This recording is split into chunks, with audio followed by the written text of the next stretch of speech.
Let's kick things off with court matters. Nkosinathi Phakathi is being sentenced today after being found guilty of multiple counts of rape. In fact, let's just dip in for you in those proceedings. Nkosinathi Phakathi, I beg your pardon. Those proceedings taking place at the High Court in Johannesburg. Let's listen in. A more prominent role than the other sentencing objectives. But one cannot only sentence to satisfy public demand for revenge. The other sentencing objectives, including rehabilitation, can never be discarded altogether in order to attain a balanced, effective sentence, quote closed. Our courts have repeatedly pronounced on the devastating effects of abuse of women and children and the approach to be adopted by the courts. In S versus Chapman, 1997, Volume 3, SA 341, open brackets, capital SCA, close brackets. 1997, Volume 3, All South African Law Report 277, open brackets, capital A, close brackets. Chief Justice Mohammed said the following, I quote, "Rape is a very serious offense, constituting as it does a humiliating, degrading, and brutal invasion of the privacy, the dignity, and the person of the victim. The rights to dignity, to privacy, and the integrity of every person are basic to the ethos of the Constitution and to any defensible civilization. The courts are under a duty to send a clear message to the accused, to other potential rapists, and to the community. We are determined to protect the equality, dignity, and freedom of all women, and we shall show no mercy to those who seek to invade those rights." Quote close. In DPP, North Gauteng versus Tabete, 2011, Volume 2, SACR 567, open brackets, capital SCA, close brackets, 577, paragraph G to I, the court stated the following, I quote, "Rape of women and young children has become cancerous in our society. It is crime which threatened the very foundation of our recent democracy, which is founded on protection and promotion of the values of human dignity, equality, and the advancement of human rights and freedom. It is such a serious crime that it evokes strong feelings and revulsion and outrage amongst all right-thinking and self-respecting members of society. Our courts have an obligation in imposing sentence for such a crime, particularly where it involves young, innocent, defenseless, and vulnerable girls, to impose the kinds of sentences which reflect the natural outrage and revulsion felt by the law-abiding members of the society. A failure to do so, regrettably, have the effect of eroding the public confidence in the criminal justice system." Quote closed. The guidelines in State versus Malchus, 2001, Volume 1, SACR 469, Supreme Court of Appeal, at paragraph 7 to 8, the following was said by Mare J.A. regarding the provisions of the minimum sentence legislation. I quote, "The very fact that this amending legislation has been enacted indicates that Parliament was not content with that, and that it was no longer to be business as usual when sentencing for the commission of the specified crimes. In what respect was it no longer to be business as usual? First, a court was not to be given a clean slate on which to inscribe whatever sentence it thought fit. Instead, it was required to approach that question conscious of the fact that the legislature has ordained life imprisonment or the particular prescribed period of imprisonment as the sentence which should ordinarily be imposed for the commission of the listed crimes in the specified circumstances. In short, the legislature aimed at ensuring a severe, standardized, and consistent response from the courts to the commission of such crimes, unless there were and could be seen to be truly convincing reasons for a different response. When considering sentence, the emphasis was to be shifted to the objective gravity of the type of crime and the public's need for effective sanctions against it. But that did not mean that all other considerations were to be ignored. The residual discretion to decline to pass the sentence which the commission of such offences will ordinarily attract plainly was given to the courts in recognition of the easily foreseeable injustices which would result from obliging them to pass the specified sentence, come what may. And secondly, a court was required to spell out and enter on the record the circumstances which it considered justified a refusal to impose the specified sentences. Moreover, those circumstances had to be substantial and compelling. Whatever nuances of meaning may lack in those words, their central thrust seems obvious. The specified sentences were not to be departed from lightly and for flimsy reasons, which could not withstand scrutiny. Speculative hypotheses favorable to the offender, maudlin sympathy, aversion of imprisoning first offenders, personal doubts as to the efficacy of the policy implicit in the amending legislation, and like considerations were equally obviously not intended to qualify as substantial and compelling circumstances. Nor were marginal differences in the personal circumstances or degrees of participation of co-offenders but the provision might have justified differentiating between them. But for the rest, I can see no warrant for deducing that the legislature intended the court to exclude from consideration ante omnia as it were any or all of the many factors traditionally and rightly taken into account by courts when sentencing offenders. The use of epithets that is substantial and compelling cannot be interpreted as excluding even more consideration any of those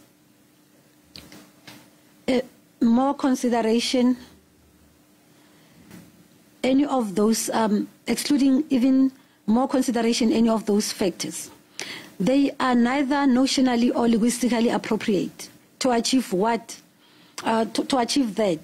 What they are apt to convey is that the ultimate cumulative impact of those circumstances must be such as to justify a departure.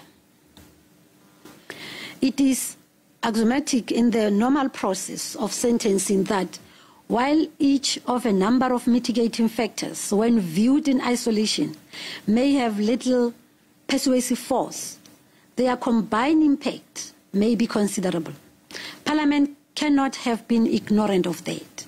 There is no indication in the language it has employed that it intended the inquiry into the possible existence of substantial and compelling circumstances justifying a departure to proceed in a radically different way, namely by eliminating at the very threshold of one or more factors traditionally and rightly taken into consideration when assessing sentence. None of those factors have been singled out, either expressly or impliedly, for exclusion from consideration. Quote closed. In S versus Vilakazi 2009, Volume 1, SACR 55, open brackets, capital SCA, close bracket at paragraph 3, the courts dealt with the importance of the imposition of an appropriate and proportional sentences in the context of the prescribed minimum sentence of life and the determination for when the prescribed sentence may be departed from.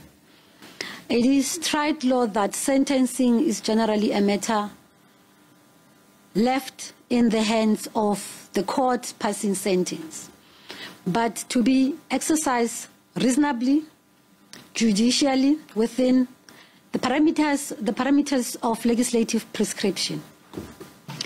In sentencing of violence and serious crimes, the emphasis should be on retribution and deterrence, as stated in As versus Mhlakaza and another 1997 volume 1 SACR 55, open brackets, capital SCA, close brackets, at page 159, paragraph D to E. And further, retribution may even be decisive. And this is what was stated in the matter of state versus Nkwanyane in another 1990 volume 4 SA 735, open brackets, capital A, close bracket, at page 749, paragraph C to D. Serious crimes will usually require that retribution and deterrence should come to the fore, and that rehabilitation of the offender will consequently play a relatively smaller role. Each of the elements of punishment is not required to be accorded equal weight, but instead proper weight must be accorded to each according to the circumstances. Accordingly, the need for a strong emphasis to deter violent crime in our society is an absolute necessity that should not be compromised or subjected to any further scrutiny.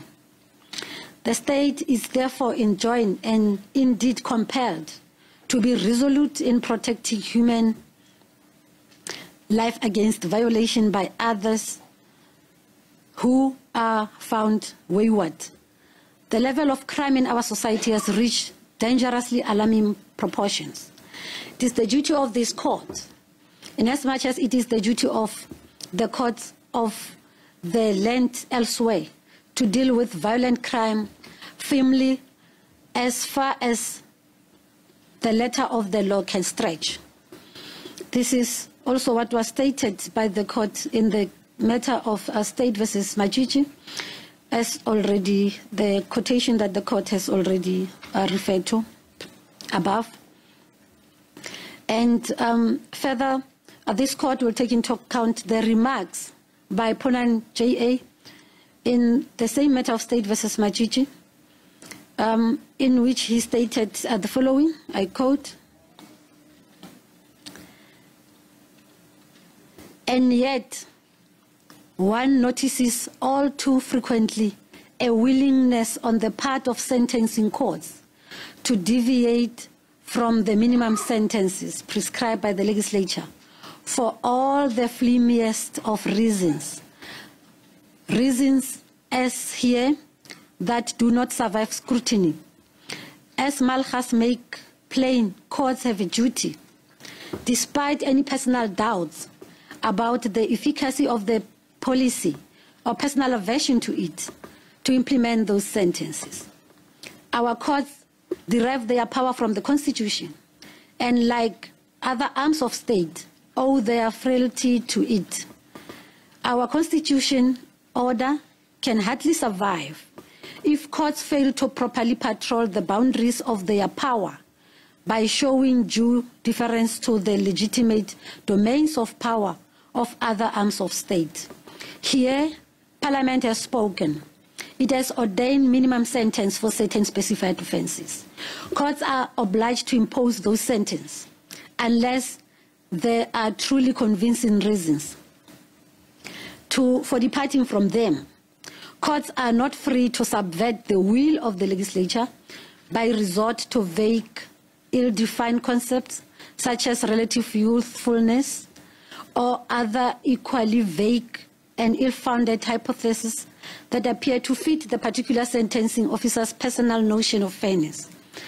Predictable outcomes, not outcome based on the whim of an individual judicial officer, is foundational to the rule of law, which lies at the heart of our constitutional order, quote closed. This court will further take into account what was stated in the matter of State versus Dodo, that is 2001, Volume 1, SACR 594, Constitutional Court, reiterated at paragraph 8 the following.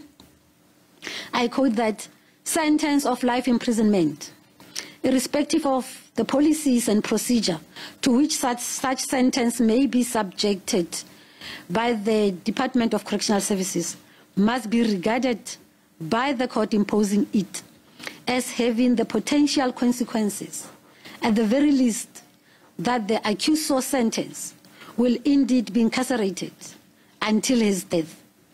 It is an extreme sentence.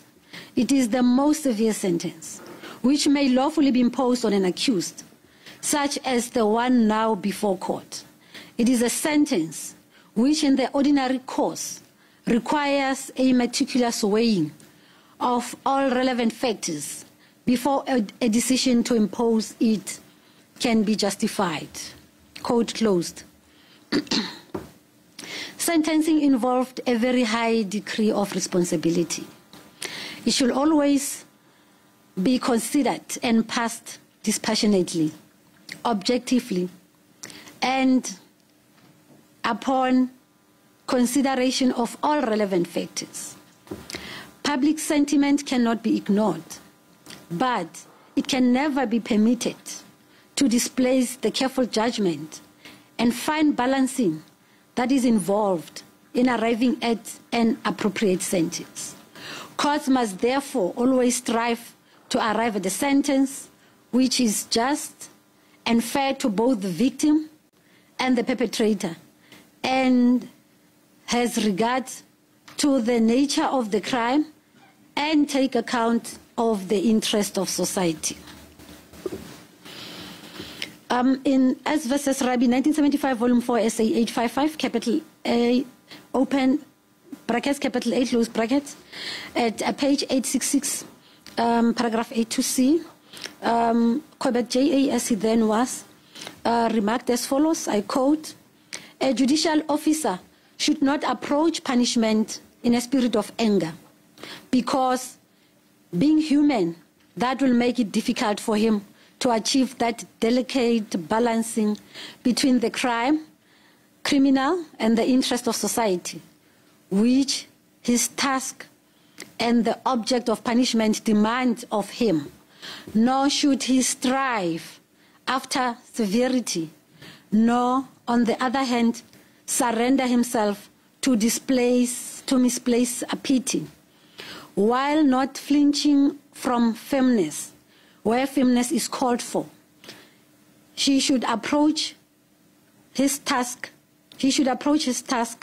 with a humane and compassionate understanding of human frailties and the pressures of society which contribute to criminality. Quote close. And further, at page 861, paragraph D, where Holmes J.A. stated the following, I quote, then there is the approach of mercy or compassion or plain humanity. It has nothing in common with maudlin sympathy for the accused. All right, so those are live visuals coming to you from the Gauteng High Court sitting in Palm Ridge, the sentencing proceedings of Nkosinathi Phakathi. That's the man dubbed the Ekurhuleni serial rapist. He, of course, has been found guilty of multiple transgressions, including 90 counts of rape, 4 counts of compelled rape, and as much as 43 counts of kidnapping. The acting judge in this matter is Lesego Makolokwane, and she's currently reading out, I suppose, some of the jurisprudence before giving out her sentencing. So really just much of the context first. So we'll continue listening into that with one ear.